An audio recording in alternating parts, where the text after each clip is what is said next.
বর্তমান বিহারের ক্ষমতাশীল ব্যক্তি যার নাম হলো নীতিশ কুমার, নাকি এমনি করে পশ্চিমবঙ্গে একজন ক্ষমতাশীল ব্যক্তি যার কাছে আমরা ক্ষমতা তুলে দিয়েছি, তার নাম হলো শ্রী মমতা বন্দ্যোপাধ্যায় বা মমতা ব্যানার্জি। ভাই গো, এমনই মক্কা মদিনা আরবের মাটিতে এমন এক ক্ষমতাশীল ব্যক্তি, তার কাছে যখন মরণের কথা পৌঁছালো, তার কানে যখন মরণের খবর এলো, ও যেন বড় বড় মাথা উঁচু করে গলার আওয়াজ ছেড়ে বলে, কে এত বড় কথা মক্কার মাটিতে বলার সাহস পাই? আমি আগে দেশের রাজা, আমার পিছনে হাজার হাজার মিলিটারি ফোর্স থাকে, air force, land force, air force, land force, এমনি করে করে আমার কাছে থাকে শত শত সিকিউরিটি বাহিনী, লক্ষ লক্ষ টাকা, হাজার হাজার মানুষ আমাকে রাজা প্রজা মনে করে, মানে আমি আগে ক্ষমতাশীল ব্যক্তি, আর আমার মতো মানুষটাকে মরে যেতে হবে, আমাকে মেরে দেওয়া হবে। এই কথা নবী মুহাম্মাদের আল্লাহ যেন বলেন, এটা আমি তা মেনে নিতে পারি না। তোমরা কি তা মেনে নেবে? আমি তোমাদের দেশের রাজা, আর আমি যদি মরে যাই, তোমরা কি চাইছো যে আমার দেশের রাজা মনির ভাই বা নরেন্দ্র মোদী বা শ্রী অমিত শাহ বা নীতিশ কুমার বা মমতা বন্দ্যোপাধ্যায় এমনি করে করে এই ব্যক্তিটা মরে যায়? তোমরা কি চাও? বলেন না, আমি কোনোদিন চাই না। বলে, তোমরা যে বলছো আমার মুক্তি মৃত্যু যেন না হয়, কিন্তু মুহাম্মদ যে মক্কা মদিনা তায়েফের মাটিতে তথা পৃথিবীর মাটিতে মুহাম্মদ যে মানুষের কাছে বলছে প্রত্যেককেই মরতে হবে, যেন এটা এই কথাটা যেন মুহাম্মাদের আল্লাহ বলেন প্রত্যেককেই মরতে হবে। আমি এক প্রভাবশীল বিশাল রাজা, আমাকেও মরে যেতে হবে, এটাও যেন নবী মুহাম্মদ বলে। আমি মরে যাব, এটা তোমরা মেনে নিতে পারো? দেশবাসীও, এই মেরে ভাইও, আমার দেশের লোকেরা, আমার যেন মৃত্যু না হয়, আমাকে যেন মুহাম্মাদের আল্লাহ মেরে দিতে না পারে, এর কি ব্যবস্থা তোমরা করবে তাড়াতাড়ি করো, যেন মুহাম্মাদের আল্লাহ আমাকে মেরে দিতে না পারে। এই মরণের কথা যখন চতুর্দিকে আওয়াজ হয়ে গেল, চতুর্দিকে হাল্লা হয়ে গেল, সেই দিনের প্রভাতশীল রাজা বিশাল এক জনসভা, এক মিটিং ডাকলো, একটা এরকম একটা মাহফিল ডাকলো, একটা মানে একটা বৈঠক ডাকলো, এমন একটা মাহফিল ডাকলো, আর মাহফিলে বলল, আমাকে মেরে দিবে, সেই মানে যে কি নবী মুহাম্মাদের আল্লাহ আমাকে মেরে দিবে, আমার যেন মরণ না হয়, তোমরা কি করে কেমন করে হাকে বাঁচাইবে, তোমরা বাঁচাও। ভাইজান বন্ধুরা আমার, এমন চূড়ান্ত সিদ্ধান্ত, একটা গোপনীয় ইঞ্জিনিয়ারিং বৈঠক হলো, একটা গোপনীয় ইঞ্জিনিয়ারিং বৈঠক হলো। ওই বৈঠকের মধ্যে পাস করলো, বলে, বন্ধুরে, আমাদের দেশের প্রভাতশীল রাজা শ্রী নরেন্দ্র মোদীকে যেন মুহাম্মাদের আল্লাহ মেরে দিতে না পারে, তার কি ব্যবস্থা করা যায়। ইঞ্জিনিয়ারিং পদ্ধতি চালাতে চালাতে চালাতে একটি ইঞ্জিনিয়ারিং পদ্ধতি বের করা হলো। বলে, হুজুর, টেনশন করার দরকার নাই, ওগো আমাদের দেশের রাজা, ওগো আমাদের প্রধানমন্ত্রী, টেনশন করার দরকার নাই, আমরা এমন একটি যন্ত্র তৈরি করব, আর সেই যন্ত্র অক্সিজেনের সাহায্যে সেই যন্ত্র তৈরি করব, আর ওই যন্ত্রের ভিতরে আপনাকে ভরে রাখবো, আর আমরা চতুর্দিকে যত ল্যান্ড ফোর্স, এয়ার ফোর্স, আমরা উপরের হেলিকপ্টার বিমান থেকে নিয়ে আমরা চতুর সাইড মক্কা মাটিতে আমরা ঘেরা করে রাখবো।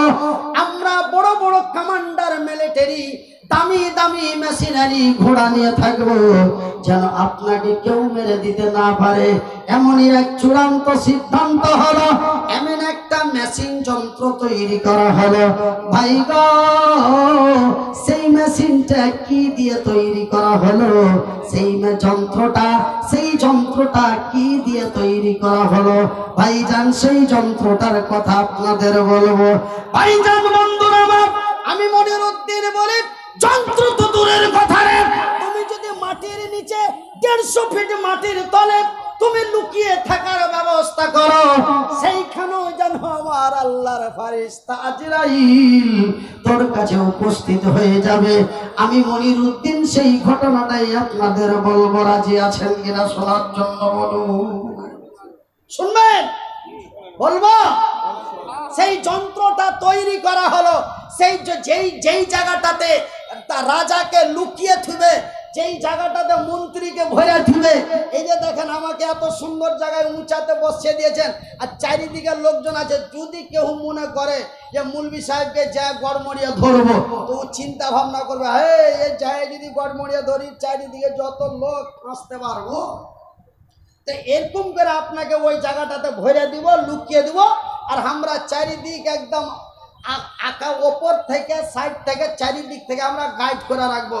আর একদম দামি দামি মেশিন, এখানে রিমোট টিপবো তো 10 কিলোমিটার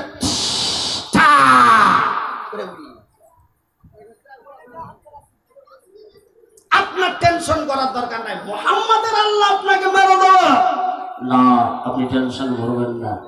এই কথাটা আপনাদের বলবো। কিন্তু ভাইজান, মরণ কাউকে ছাড়ে না।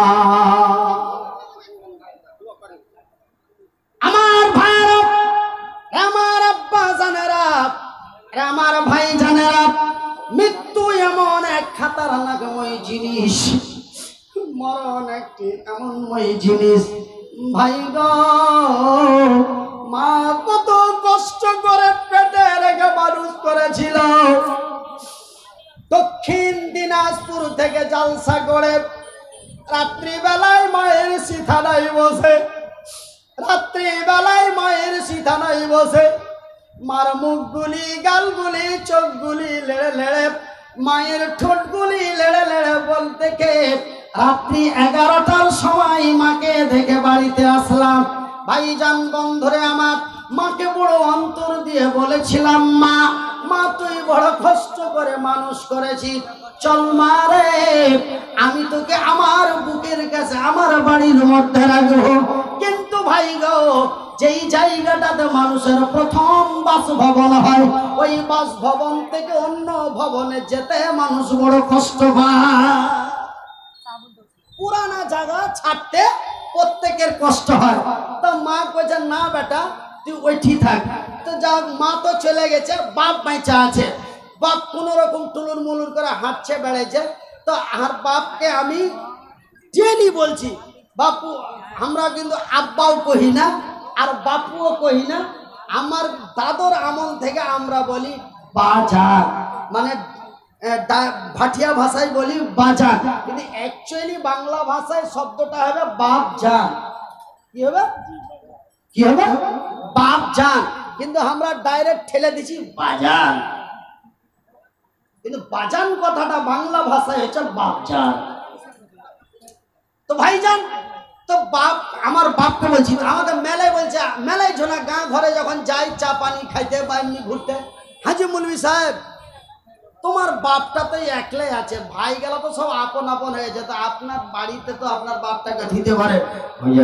মামুর বেটা, আর বাপকে যদি তুই নিয়ে যা বাড়িতে থুইতে পারিস, তো তোকে 4 লাখ টাকা এক্ষুনি গুনে দিব। ওয়াকে খালি যদি বলে দিই আমার বাপকে যে কি বাজান চলো তোমার লেগে কোনার ঘরের ওই এসি রুমটা খালি করে দিয়েছি, বলছে না না না না, আমি এইখানে থাকবো, তুমি আমাকে টাকা দাও তো, খালি 200-400 টাকা দাও, আমি নিয়ে যাবো না, নিয়ে আসতে পারি না। 3 বছর থেকে পাগলার মতন ঘুরছি, নিয়ে আনতে পারি না। আমি এমনি ওকে কয়েছি যে তুই যদি হার বাপকে হার বাড়িতে থুয়ে দিতে পারিস তো তোকে 4 লাখ টাকা গুনে দেব। ভাইজান আমি এগুলা বলতে চাই না, আমার বলার উদ্দেশ্য হলো মা মরণ কত শটে, যে রাত 11টার সময় মাকে রেখে আসলাম, সকালবেলায় ঝাড়খণ্ড বলে ভারতের একটা রাজ্য আছে, আছে বিহার যেমন একটা রাজ্য, ঝাড়খণ্ড একটা রাজ্য, পশ্চিম বাংলা একটা রাজ্য। তাম एक्चुअली पश्चिम बंगाल আপনার के बिहारी भाषाई बोले बंगाल और बांग्ला भाषा में बोलते हैं बंगाल। बांग्ला पश्चिम बंग, ঝাড়খণ্ডে জালসা আছে। সকালবেলায় রেডি হয়ে জালসার দিকে রওনা হব, মোবাইলের রিংটা বেজে উঠলো, বলে মনির মার নাই, মা জানো এই পৃথিবী থেকে আসল বাড়ি চলে গেছে, মা জানো আমাদের আর আল্লাহর জমিনের উপরে নাই, মা জানো থরে আমারে ছেড়ে চলে গেল। সাথে সাথে জালসা কমিটিকে ফোন করে বললাম, বন্ধু আপনাদের জালসায় আর যেতে পারলাম না, কেন আমার মা আমাকে দুনিয়ায় রেখে মামার অন্য এক দুনিয়ায় চলে গেছে, যেই দেশটা থেকে মার কোনোদিন ফিরবে না, সেই আমার মাকে আমার মায়ের আসল ঘরে আমাকে রাখতে যেতে হবে, সেহেতু আমি তোমাদের জালসায় যেতে পারবো না।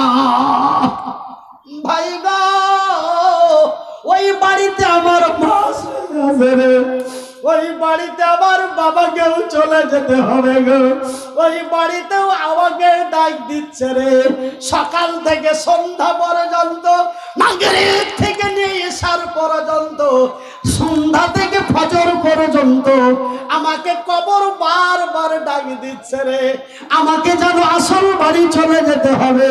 ভাই গো এই বাড়ির জন্য লক্ষ লক্ষ টাকা খরচ করতে পারেন, 2 দিনের স্বপ্নের মেহমান খানার জন্য কোটি কোটি টাকার টাইলস বসাতে পারেন, কিন্তু তোমার মা নীরব কবরে শুয়ে আছে, কবরের উপর দিয়ে কুত্তা হাঁটছে, কবরের উপর দিয়ে গাধা হাঁটছে, কবরের উপর দিয়ে ঘোড়া হাঁটছে, ঘোড়ার যেন আল্লাহ জ্ঞান দেয়নি, মানুষকে জ্ঞান দিয়েছে, কোথায় পেচ্ছাপ করা চলবে কোথায় চলবে না, কোন দিকে মুখ করে হাঁটবো কোন দিকে মুখ করে হাঁটবো না, এই জ্ঞান যেন আল্লাহ মানুষকে দিয়েছে, কিন্তু গাধা ঘোড়া কুকুর বিড়ালকে দেয়নি রে।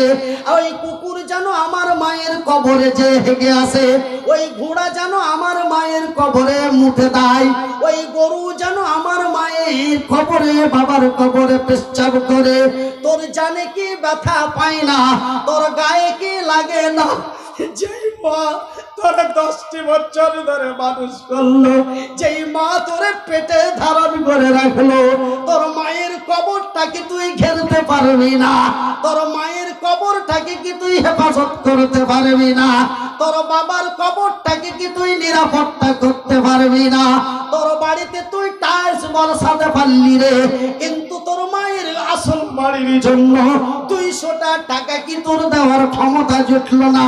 ভাই রে ওই বাড়িতে আপনাকেও যেতে হবে, ওই বাড়িতেও আমাকেও চলে যেতে হবে, ওই বাড়িতে যেতেই হবে, এর মধ্যে আর কোনো সন্দেহ নেই।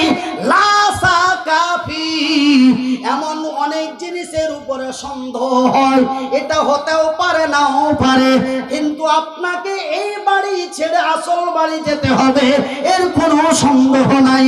ভাইজান বন্ধুরা আমার, ওই রাজা বলেছিল আমাকে কে মারবে, আমার আল্লাহ তাকেও ছেড়ে দেয়নি, তাকেও মেরেছে। মুনির যতই বড় বক্তা হয় না কেন রে, মুনিরের পিছনে যতই চালা চাম্বার থাকুক না কেন, মুনিরের বিহার পুরুলিয়া কাটিহারে যতই লোক থাক না কেন, মুনিরের বাংলা ইন্ডিয়াতে যতই লোক থাক না কেন, মুনির যতই বড় প্রভাবশীল মোদি হই না কেন, ভাইজান বন্ধুরে বেঁচে থাকা যাবে না। ভাইজান আমাদের ভারতের একজন ভারতের বাপ, একজন ভারতের বাপ, নাম তার গান্ধীজি। গান্ধীজি লক্ষ লক্ষ হাজার হাজার মিলিটারি ফোর্স ছিল, ছিল না? কথা বলেন ছিল না? ভাইজান বন্ধুরে, তার কাছে ছিল এয়ার ফোর্স, তার কাছে ছিল ল্যান্ড ফোর্স। ভাইজান যন্ত্রপাতি, সেই গান্ধীজিকে সুরক্ষা করার জন্য হাতে একটি অ্যাটাচি থাকতো। কেউ বম নিয়ে আছে, কেউ রিভলভার নিয়ে আছে, সেই যেন মেশিনের সাহায্যে ধরা পড়ে যেত। অথচ গান্ধীজি ভারতে থাকতে পায়নি, গান্ধীজিকে সামনে থেকে গুলি করে মেরে দেওয়া হয়েছে। ভাইজান যতই বড় মন্ত্রী ব্যারিস্টার হও না কেন, তোরেও মরে যেতে হবে। মক্কার মাটিতে মদিনার প্রান্তে, মক্কার মাটিতে মদিনার প্রান্তে, তায়েফের মাটিতে আরবের দেশে সেই দিন প্রভাতশীল রাজা মনে করেছিল মরব না, আমাকে কে মেরে দেবে রে, আমার আল্লাহ তারে ছাড়েনি। ভাই গো, সেই আসল বাড়ি আমাকে চলে যেতে হবে। আমি ওই কথাটা আপনাদেরকে বলবো।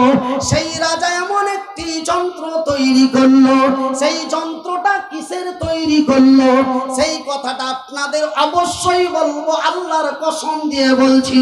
কিন্তু আমি আজকে আপনাদের আসল বাড়ি, আসল বাড়ির জন্য কারা রেডি আছেন, আসল বাড়িকে কারা ভালোবাসেন, এই তো বাড়িকে বাড়ি মনে করেন না, এমন আসল বাড়ি জানেওয়ালা, আসল বাড়ির কবর হেফাজত করনেওয়ালা, সেই মায়ের কবরটাকে প্রেচির দিয়ে, মায়ের কবর স্থানটাকে, বাবা শুয়ে আছে, ছোট ভাই শুয়ে আছে।